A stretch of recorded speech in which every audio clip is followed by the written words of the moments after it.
Well, good morning. On behalf of Mike and his family, I'd like to welcome you this morning to Park Middle School to celebrate the life of Jocelyn K. Yeager Berriochoa. My name's Kathy Lepore. We live across the street from the Dome on Mojave Drive and have been neighbors for about 35 years. And even after Mike and Joss moved away from Mojave Drive, we continue to be neighbors because we have cabins next door to each other up on Chinook Pass. Joss was, in addition to being my neighbor, she was also my friend. She was also my event planning mentor. I loved bouncing ideas off of that woman. She could take something unfortunate, like the time Helen got the speeding ticket, and turn it into something that we as a neighborhood have laughed about for years.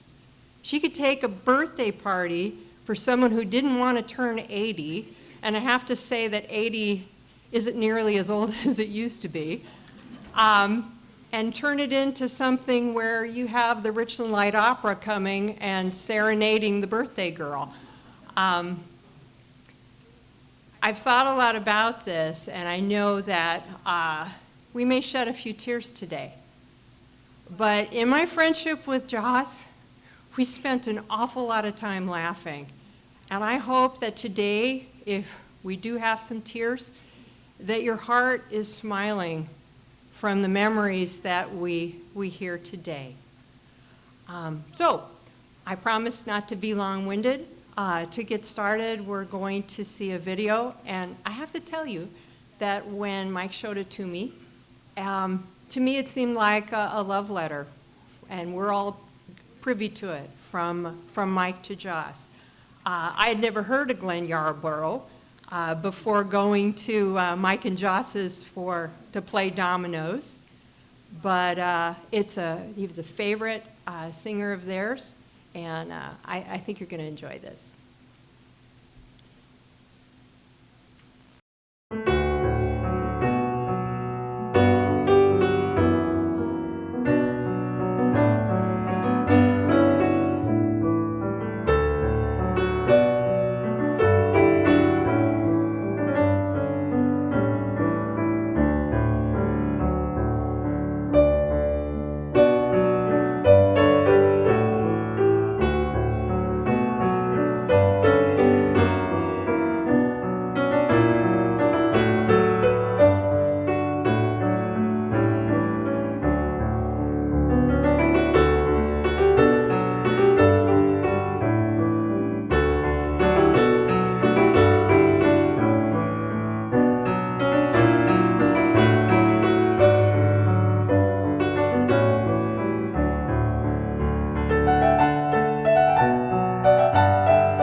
Thank you, Mike, for sharing that with us.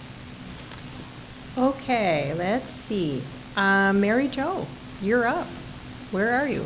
There she comes.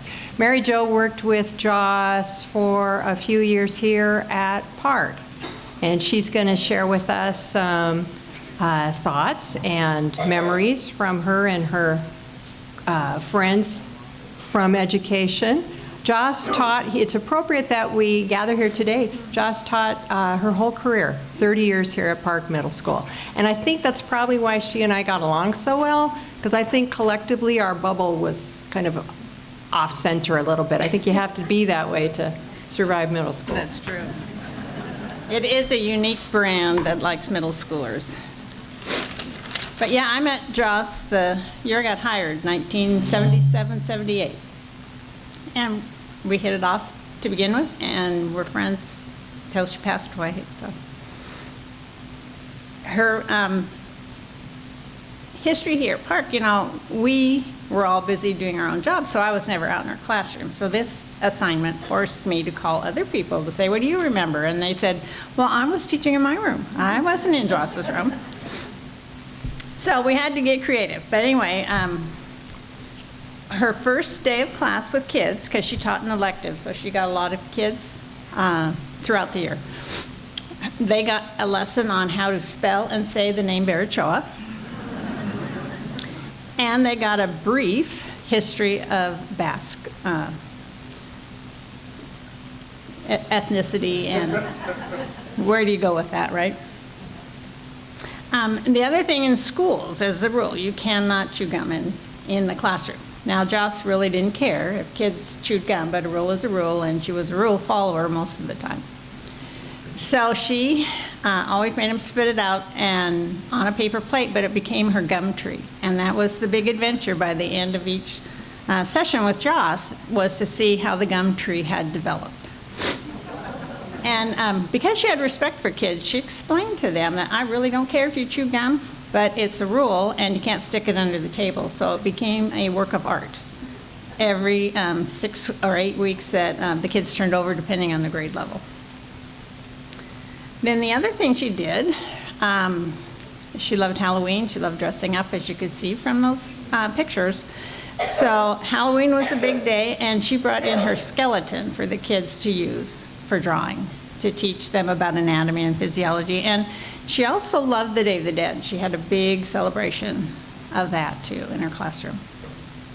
The thing that always touched me with Joss, well, out of a million, she continued her love of May Day baskets, and she loved it so much, I'm sure it was part of her classroom curriculum. I remember growing up, my grandma always sent us out with flowers in baskets to hang on people's doors for May Day, and Joss did it into adulthood, to what, maybe 4 or 5 years ago?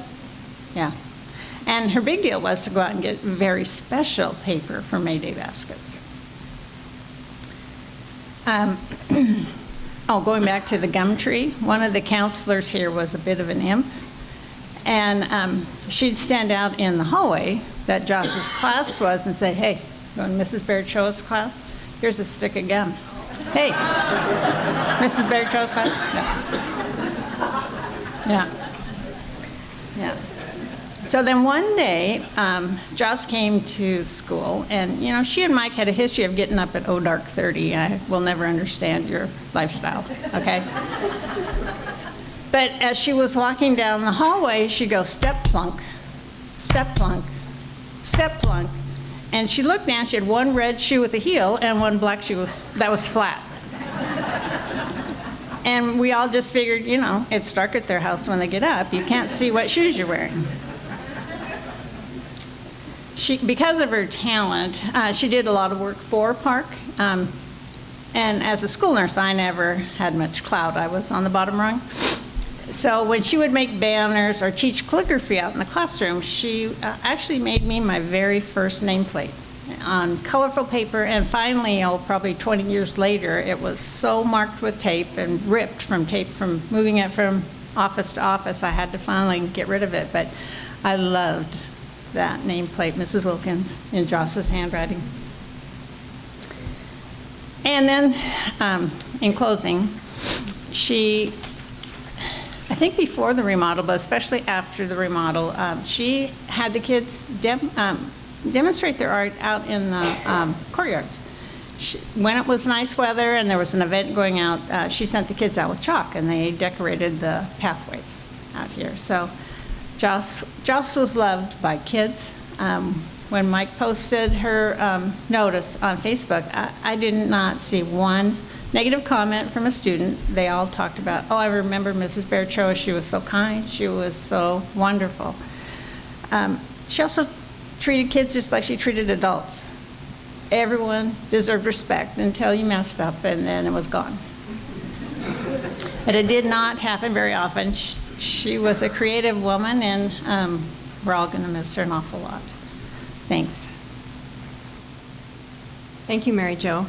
Jeannie Hulkren, going to tell us a little bit about Joss's involvement with PEO, which is a philanthropic organization. You might want to. I know, I pronounced right. Philanthropic. Yeah. Good morning. I have known Jocelyn through our organization PEO, Chapter BW of Pasco. I also met the berriochoas when their boys were at Pasco High School, and I was a counselor there. And just knowing her through PEO, which is a charitable and educational organization, and see, Kathy, I didn't say that. Yeah, thank you.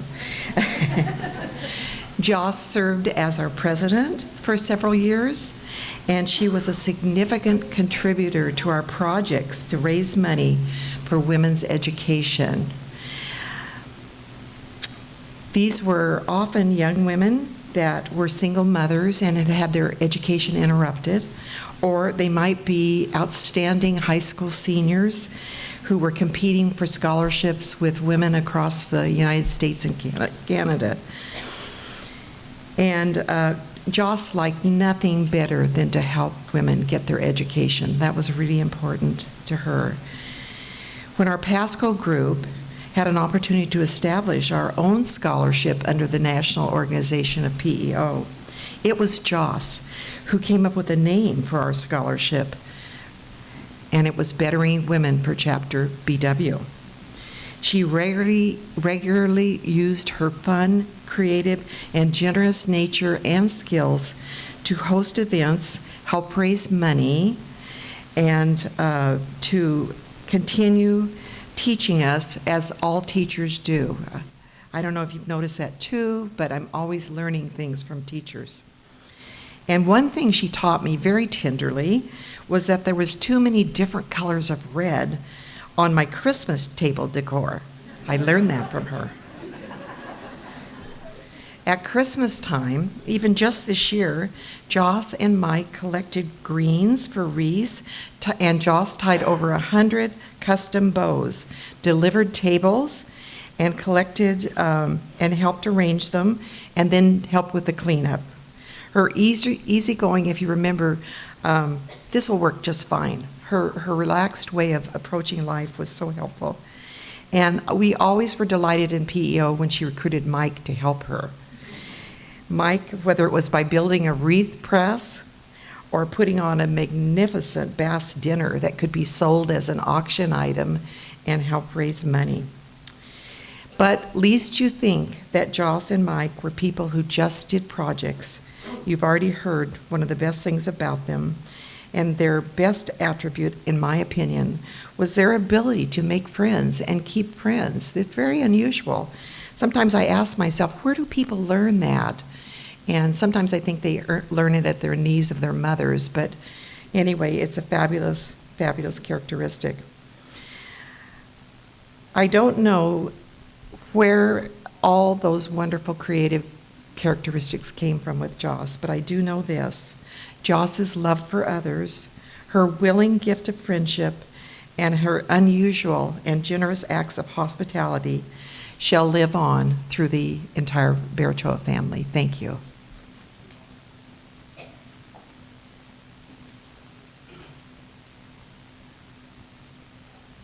Thank you, Jeannie. And I'm trying to think, how many years have you guys been doing the wreath making? 3, 4, 5? And you made this last time, what, over 138 wreaths? Wow, that's impressive. Let's see. Next up, we have Lori, and Lori is Joss's youngest sister.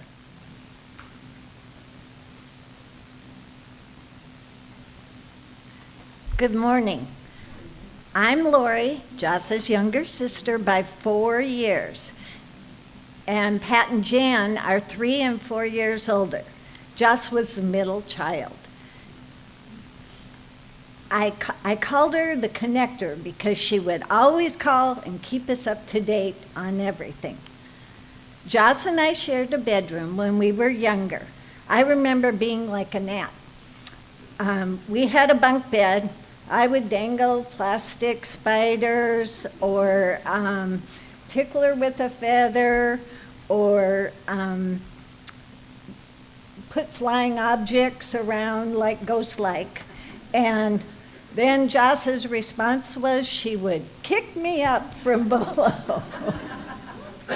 So Pat thinks her earliest memory of her life is hiding under a card table in Joss's room next to her crib and somehow getting her bottle of juice. Who knows? Maybe Joss slipped it to her. But Pat sure enjoyed being a baby again with her new baby sister. Jan and Pat remember a Spearfish Canyon vacation where they were watching Joss and they planted her on a rock in the creek while they played on shore. I can just see my mom screaming if she saw that. The age difference between us all was enough that we were always in different places in our lives, except always together at the dinner table. Then after we all got married, our family reunions started in places like Lake Okoboji, Minnesota, the Black Hills, Estes Park, and Wisconsin. Christmases were in the Black Hills, and one year Pat and Ro brought snow tubes for all the kids, and one night the not-so adults had fun riding also. The berriochoas usually traveled the furthest to be there and always brought wonderful wine and food. Now with the families getting larger, Joss organized our get-togethers with just the 4 of us and our husbands in Tucson each year. More wonderful food and wine, shopping, and a Segway tour. There are so many Joss-isms to remember. She was so wise. She always shared driving tips when she was teaching 55 Alive. And we still say to each other when we're waiting for a break in traffic, Joss rule, she said, if you wait long enough, there's always going to be a big break in traffic. She's right, you know. And the other saying that will always be a Jossism for all of us came to us on a little blue pottery wall hanging, and I think there's one on the table that said, because nice matters. But she sure did live that out. I always enjoyed her calls when she would share her creative gatherings, such as dumpster painting and a Titanic dinner. Some of my favorite calls were about her granddaughter, Rory, and what her Halloween costume would be that year. Pat and Joelle remember that every May Day, Joss would send a picture of what she was making, and Pat and Joelle would chime in with theirs. May Day just won't be the same this year. We were all the recipients of artsy gifts. My sister's pin, many dragonflies, and one year the wooden heart replica of a Valentine my dad made for my mom, and Dad made for her mom. Her Easter bonnet and dragonfly cookies were a work of art, and the best Christmas ornaments ever, especially the ones with kites on it for Mom and a cigar for my dad. Cigars are a special thing between Dad and his girls, and we still smoke a cigar to celebrate any big event that comes along. I am pretty sure someone will have them today as we celebrate Joss. And of course, one of Joss and Mike's greatest gifts is their love of cooking and sharing their recipe books. Many of you already have them, but if not, I hear Mike brought a few today. I know there are many more stories, and we are so lucky to have enjoyed her many talents. Joss, we love you and we'll miss you.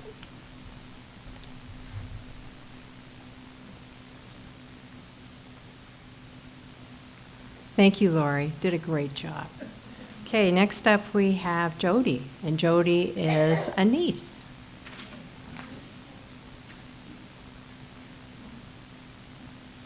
Hi, I'm Jody, Joss's niece. My greatest memories of Joss come from the family Christmases of my childhood, where every third year we would meet in the Black Hills of South Dakota. The berriochoa family traveled the greatest distance, but they always arrived with the coolest stuff. You see, Santa Claus never missed a visit to Edelweiss Mountain, and David and Danny always wished for the very best toys. The toys often had wings, and our grandparents' home with its vaulted ceilings made for perfect airspace for flying objects. Some weren't even supposed to fly. But as intriguing as they were, David and Danny's Christmas presents weren't the most intriguing gifts.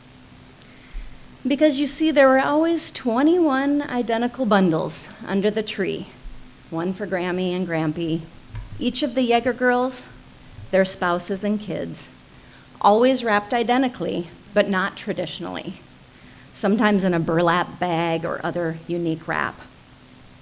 And as we took turn opening Christmas gifts in the morning, always youngest to oldest, once someone picked up that berriochoa gift, everyone was encouraged to find theirs, and we would all rip into them at once.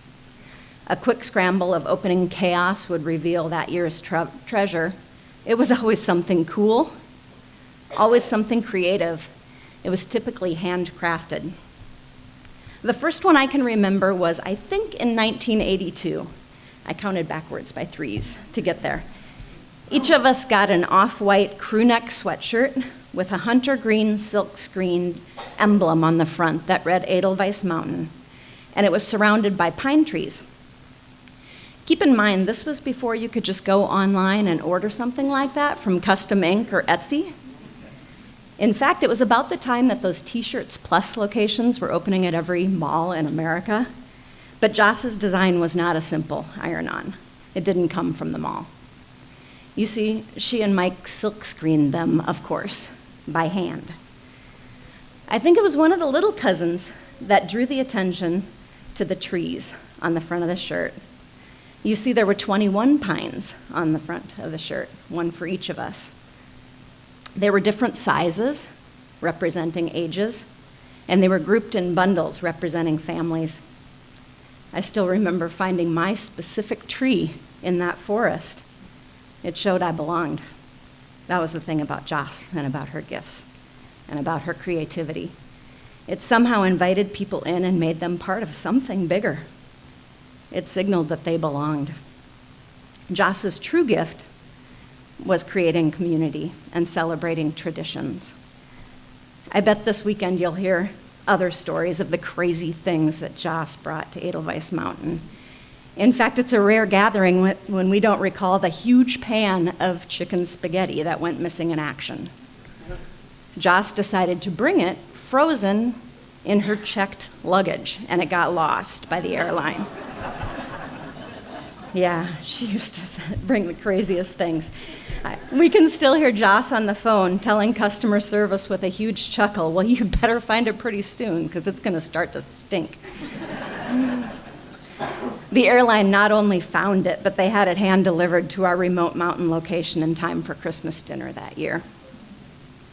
That meal quickly became a family favorite, not just of Joss's families or their sisters' families, but of their kids and our kids' kids, that's 60 and counting.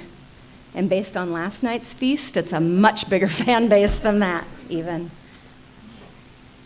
Joss's gifts celebrated food and fun and family. They celebrated people and places and playfulness. They valued traditions, and they became stories for us all to tell. Of all of Joss's gifts, her gift of bringing us together and making us laugh is what we'll cherish the most.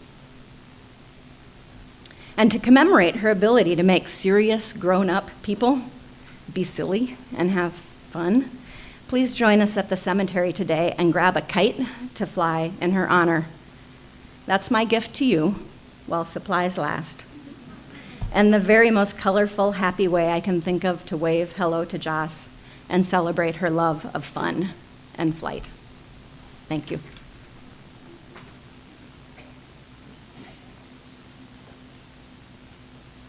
Thank you, Jody. Dan, it's your turn.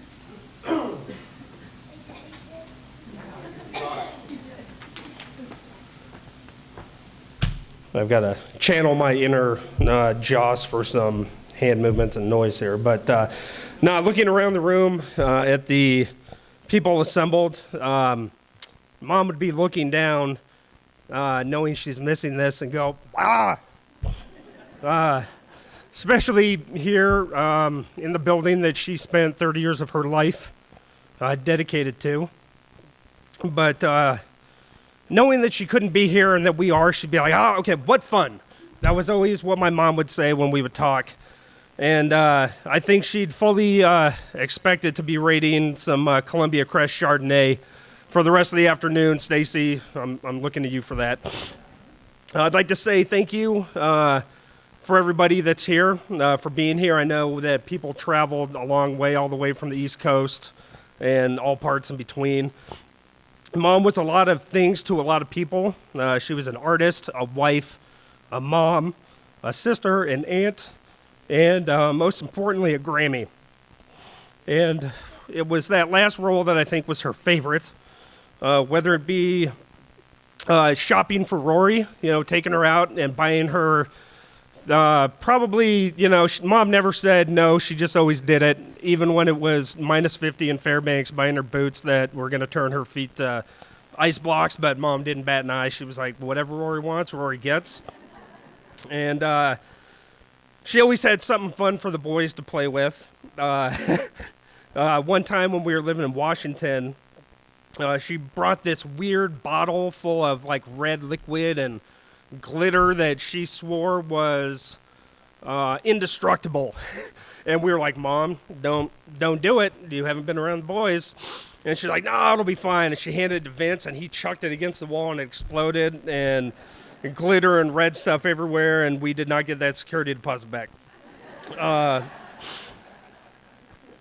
Mom never overlooked a holiday, no matter how obscure, for a reason to make cookies or brighten everybody's lives. We've already heard multiple times about her Mayday baskets, but they were the thing of legend. I remember as a kid, she would send me out to go hang them on doorknobs and knock on the door and run away laughing as people would open it up, or sometimes it would fall and explode. But she would send them up to wherever we were living for the boys, and we always had to part them out over the week and use them as a bribery tool, because if we gave it to the boys at one point, their head would explode and the drywall would have been ripped off the walls in the house. It was every holiday, we talked about her cookies. It was always a cookie occasion, Christmas, Valentine's Day, what's the one that just happened? St. Patty's Day, sorry. And then just because it snowed, she would make ginger snaps. So whenever it snowed down here, we could expect ginger snaps being sent up to Alaska, where it has multiple feet of snow, but that's all right. But the truth is, Mom didn't need an excuse to do anything and share it with others. She just loved doing it because it was the sort of thing she loved to do for people, and she loved spreading happiness. as a mom, she always encouraged and tolerated us through our through our phases. Being 5 years apart with my brother, so she kind of had to bridge these gaps of dealing with the angsty teenager and a mouthy little preteen like me who delighted in nothing but pushing buttons. And I know there's a lot of people here that can attest to that. She was never short on creative ideas for us when it came to school projects. I want to say for like the 5 years that my brother and I went to McGee, we won the pumpkin carving or decorating contest because of her. And it usually was some aviation-inspired thing, whether it be a space shuttle or a snowbird and whatever else. But I will say, though, I look back at some of the stuff she was cool with us wearing, and I kind of cringe. I remember once it was like back to school shopping in 6th grade, and there were these shorts that kind of had a little belt that cinched in, and they were a few sizes too big for me, but Mom thought they were great, and so therefore I thought they were great. And you know, I put them on, and the shirt was like vertical stripes and just these bright colors that Mom would love. But you know, I look back and I was like, Mom, what were you thinking, letting me wear that? But that was Mom. She encouraged that type of that stuff as a kid, you know. So, you know, I don't want to say double-edged sword, but it was amazing growing up in that environment where you were free to explore whatever creative ideas that you had. You know, Dave had the shirt that said "Stop Plate Tectonics" that I think kind of went over a lot of people's heads, or visualize world peace instead of world peace. On Sundays, we'd listen to like the Dr. Demento show on the radio, or there was one that dealt with kind of the extraterrestrial side of things, the Art Bell show, while we helped Mom fold laundry. And we think that looking back on it, I think she salted the laundry. Like she put the dollar bills in there in the dryer just to get us involved, because then we could keep whatever money we found, you know. And then sometimes you'd find an errant 20, and then Mom would be like, Michael, did you do that? And he's like, it might have been in my pocket. I don't know. One of them on the Art Bell show, there was this guy that called up saying he had a bottomless hole. The guy's name was Mel, and it was up on Manistash Ridge, so north of Yakima, about an hour and a half, 2 hours from here. And of course, you know, Mom being the mom that she is, there was a local radio station out there that was trying to go find Mel's hole. So of course we got the T-shirts, you know, some guy bending over looking at a hole, you know, for Mel's hole. It was completely lost on everybody else, but that was Mom. Mom always found that the cool little funky fun stuff for me and Dave, you know, like I don't know if anybody remembers Northern Exposure. This show, they flung a piano. And they filmed it right up the road in Roslyn. So, of course, Mom got us, like, pieces of the piano from the show. So, I mean, that was the kind of cool stuff that Mom was known for, at least in our house. If it was fun, irreverent, offbeat, you know, we got it.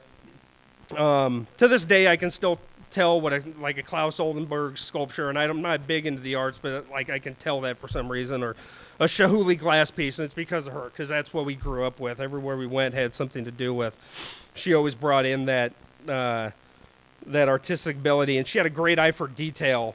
And I think that translated over to me and Dave, and honestly, I think it was probably a bit more on Dave's side with he got the artistic side of Mom with the things that he could design and create. I think I was spoiled by too many airshow parties as a kid to really go into that side, and I became an itinerant pilot bouncing around the country until, you know, I met Emily, and she smacked me over the head a few times to calm me down, and here we are. But there's a few stories Dave and I love to tell at Christmas, and it was really just to get Mom's goat, because it was so easy to get her to start yelling at us. And she always prided herself in her sense of direction. So in 1992, Mom and Dad took us over to Europe. I still contend I was dragged over and then drugged, but anyways, we got over there, and I don't know why we couldn't take a cab to the hotel, but they took the train and probably dropped us on the outskirts of Paris. And every 5 minutes, Mom was like, "It's just up this road and around the corner." And you go up and around. No, it's just up this road and around the corner. And you know, you're 10, you're dragging your luggage, and you know, and it would just kind of aggravate Mom at the dinner table when Dave and I would kind of one-up each other and never let the truth get in the way of a good story when it came to telling us that, or when we were telling those stories at the table. You know, she'd always put her hands over her face and lament how much I complained on that trip. But, you know, those are just some of the stories that popped into my mind as I've been thinking about this for the last few months. But in the end, you know, Mom was always there for everybody in this room. She saw me through my 4 combat tours. She saw her 2 boys grow, get married, and have children. She held all 3 of the grandkids as newborns. And although she had graduated out of changing their diapers. She loved to help, especially those in need. I know the PEO chapter talked about the money that she raised. I know that was near and dear to her heart. She advocated for education and wanted it to be accessible for all of those who wanted it.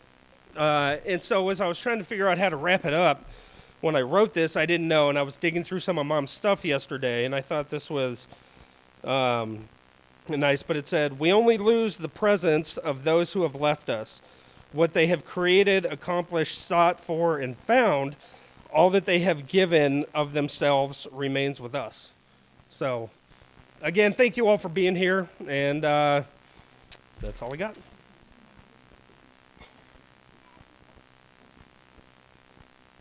Good job, Dan. Although I have to say, as much as you claim that you could tip your mother over the edge, it sounds like I remember a pink card night when you were a freshman for tennis, and your mom tipped you over the edge by simply blowing her nose.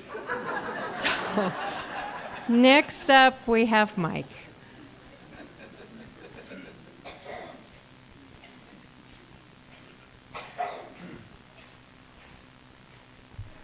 I just want to say thank you to everybody for being here.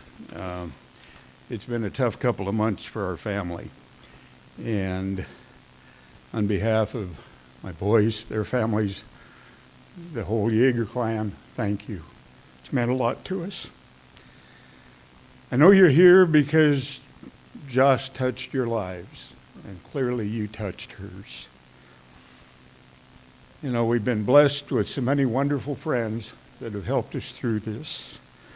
Kathy and Dan, Amy, the Brazzles, the wonderful neighbors on Mojave and over on Yuma Drive, Joss's PEO sisters from Chapter BW, and my son Dan. What a rock. Thank you. You know, my last surviving uncle passed away in November. This is on my dad's side, and a bunch of my cousins were there at the service. And the priest made a very strong point that really resonated with me that I hope you'll remember. Never take a loved one for granted, because if you do, you'll never know what you've lost until they're gone. And I remember him saying that repeatedly at that service, and it really struck home to me. And losing Joss really drove that point home, how much I miss her, how much I've lost. It's really difficult to say goodbye to somebody that you miss so dearly. And to miss them means you're lucky to have had them in your life in the first place and that they are worthy of being missed. And the tears we've been shedding reflect our love for Joss, and as they fall, wear your tears as a badge of honor. For in your tears, you honor her. In closing, I want to invite all of you to stay for the reception. The PEO chapter and our neighbors have provided some wonderful refreshments for us. On the back table, you've heard mention of the cookbooks. Joss and I published 4 cookbooks over time for our friends and our family. And we have a number of extras, and feel free to take them. But if you take one, you must make a commitment that you will cook from it, and you'll smile when you think of Joss. And there's also quite a bit of her jewelry back there that we hope that you will take with you. And again, smile and remember her when you wear it. You're invited to join the family for the internment this afternoon at 1 o'clock at Desert Lawn Memorial Park. It's located at 10th and Union in Kennewick. And then we're going to have an old-fashioned meet in the street sponsored by the Mojave Drive Chamber of Commerce, and I'm looking forward to it. Again, thank you so much for being here. It means a lot to us.